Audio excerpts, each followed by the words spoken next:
My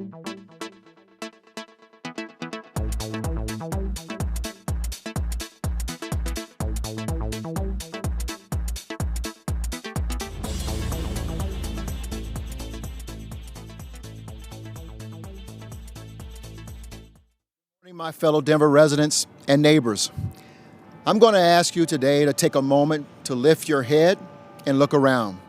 From this vantage point overlooking Civic Center Park, the signs of recovery are all around us. People have returned to downtown Denver. Jobs are available. Construction is picking up.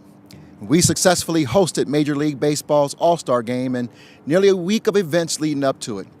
Now, I'm sure you've noticed as well, there's a lot of traffic again. The state of our city is resilient.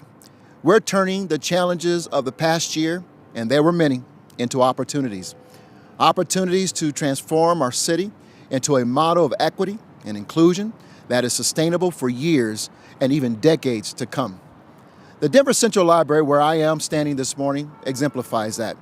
Thanks to Denver voters, the library is undergoing renovations and modernizations that will improve access and resources for the 1 million people who visit this iconic building every year. It's an example of how public institutions can adapt and transform to meet the changing needs of the communities they serve. Without question, the past 16 months have been a time of loss, hardship, and change.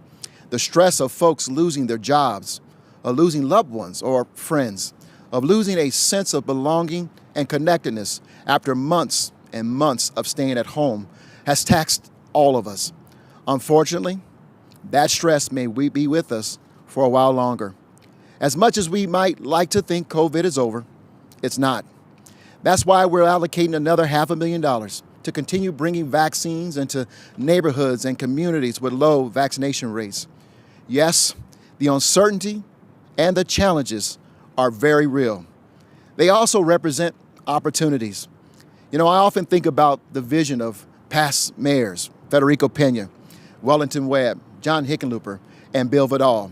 When faced with extraordinary challenges, they mustered the courage to lift their heads and think beyond current circumstances. Today, we are the beneficiaries of their efforts. DIA, the Convention Center, reclamation of the South Platte River, sports venues, and an amazing systems of libraries, parks, and recreation centers. Today, we must heed the same clarion call to lift our heads and invest now to create opportunities for tomorrow. Now, I want to turn to some of our priorities for the next year, starting with homelessness. And we should all be proud of the care we provided to our unhoused neighbors during the pandemic and over the past 10 years. We have helped transition more than 11,000 people out of homelessness into housing. But clearly, and without question, there is so much more to do. Even before the pandemic, homeless encampments were appearing in cities across the country in numbers not seen in almost a century. And you have my word. We are going to continue to deploy every tool available with a goal of lifting thousands of people out of homelessness over the next 2 years, including those who are living on our streets in the most unsafe and unhealthy conditions. Let me tell you about a couple named Smokey and Mary. They lived on the streets for 12 years without accessing shelter. They were staying in an encampment in Uptown neighborhood where a safe outdoor space opened across the street last December. They moved into the safe outdoor space connected with outreach workers, and last month they moved into housing. Now, we know what works, and we're going to do even more and even better. Hundreds more hotel and motel rooms, more tiny home villages, more safe outdoor spaces, and even safe parking spaces, housing vouchers, wraparound services and programs that will keep people from falling into homelessness in the first place, rental and utility assistance, eviction protection programs, and of course, creating new and preserving existing affordable homes. For every unit of affordable housing that's built, 2 jobs are created. That's why I'm proposing to infuse $28 million from the American Rescue Plan into our Affordable Housing Fund. And to get affordable housing built sooner, we'll be creating a specialized team to prioritize these projects for permit review and approval. As I've said, we know what works. Our innovative social impact bond program, which has kept hundreds of people housed, was recently hailed nationally as a remarkable success. Housing with supports works, and we are going to do more of it. We recently opened new state-of-the-art shelters to serve hundreds of men and women in 24-hour facilities. Our new Solution Center is providing a much-needed options for folks experiencing a behavioral health crisis. And to our partners at the state and regional levels, thank you to Metro mayors and Governor Polis for stepping in and leaning in. You know, back in March, we initiated work with our regional partners to eliminate the tragedy of veteran homelessness. The successes we see here will guide us to better serve other vulnerable groups, such as children, women, and chronically homeless. While we're doing our part, today, I'm calling on the federal government to join us. Cities cannot do this alone. It's long past time for a stronger nationwide push to address homelessness. There is a moral, economic, and social imperative to correct these most extreme cases of poverty in our country. Now we're going to turn to crime, because we must also address another emerging crisis in cities nationwide, a post-pandemic spike in violent crime. In Denver, that spike is being compounded by the release of violent criminals too quickly from custody, putting them right back in the community to reoffend. This must be corrected. There must be a balance between reform that keeps low-level, nonviolent folks from going to jail in the first place and our residents' safety. One cannot come at the expense of the other.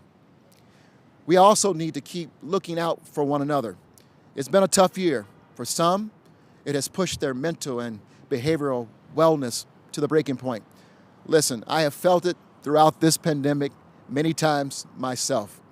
I urge everyone, educate yourselves, learn to recognize the signs of a person in crises, and be there to help.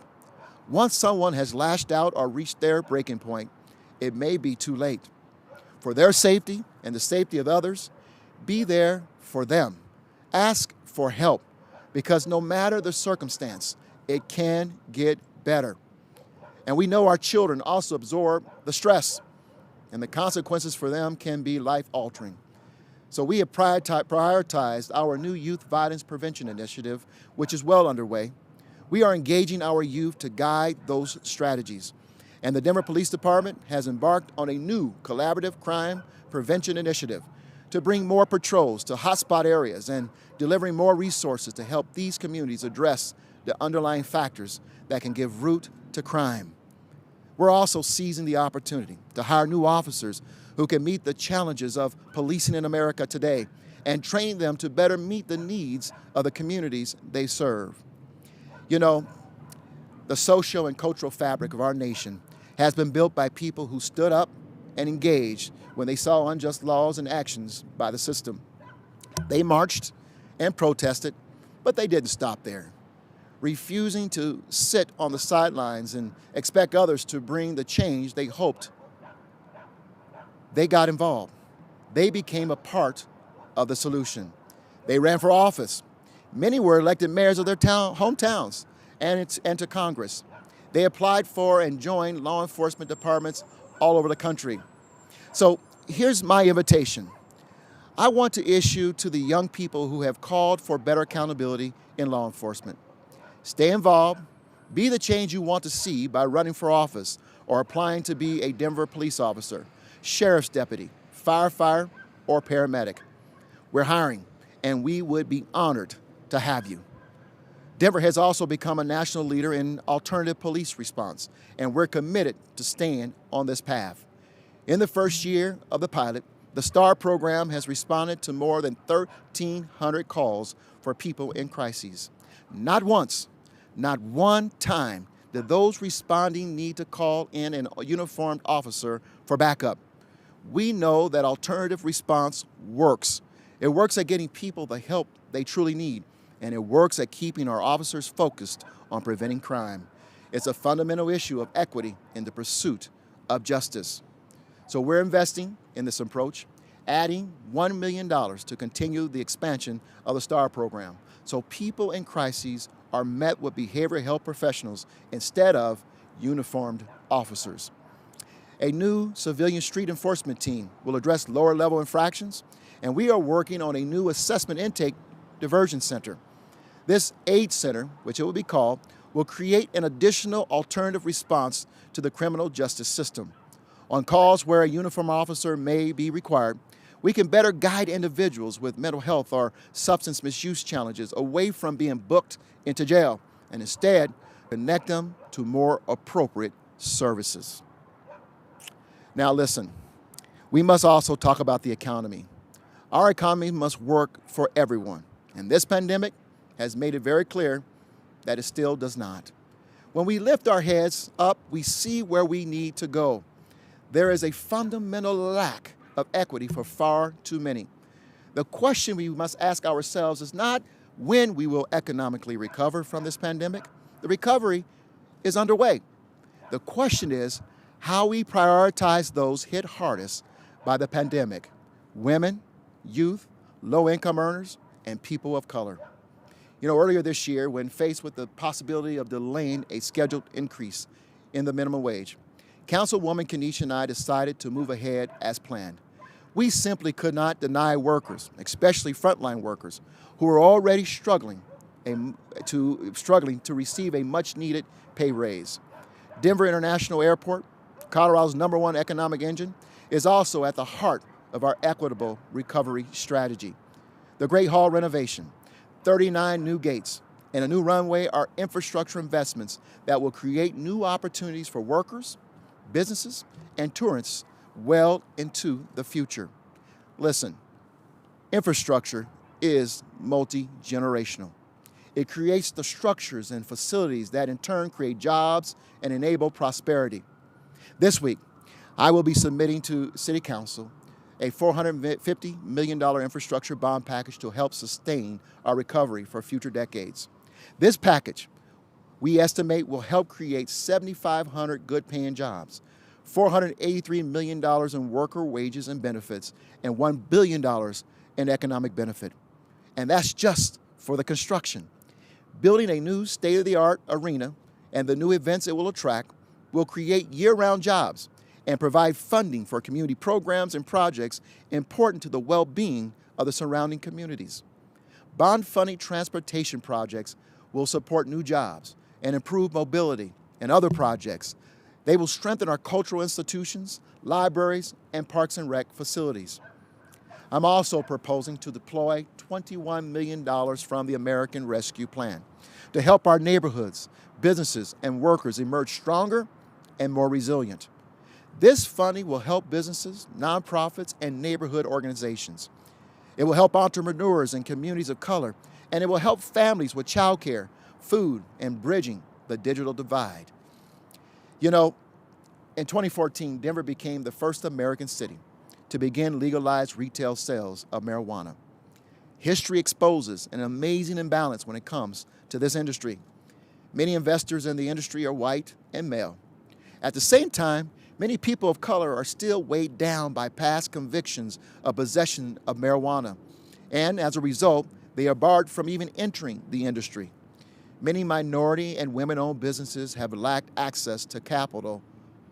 It's time to level the playing field and leverage the profits of retail marijuana to correct these challenges.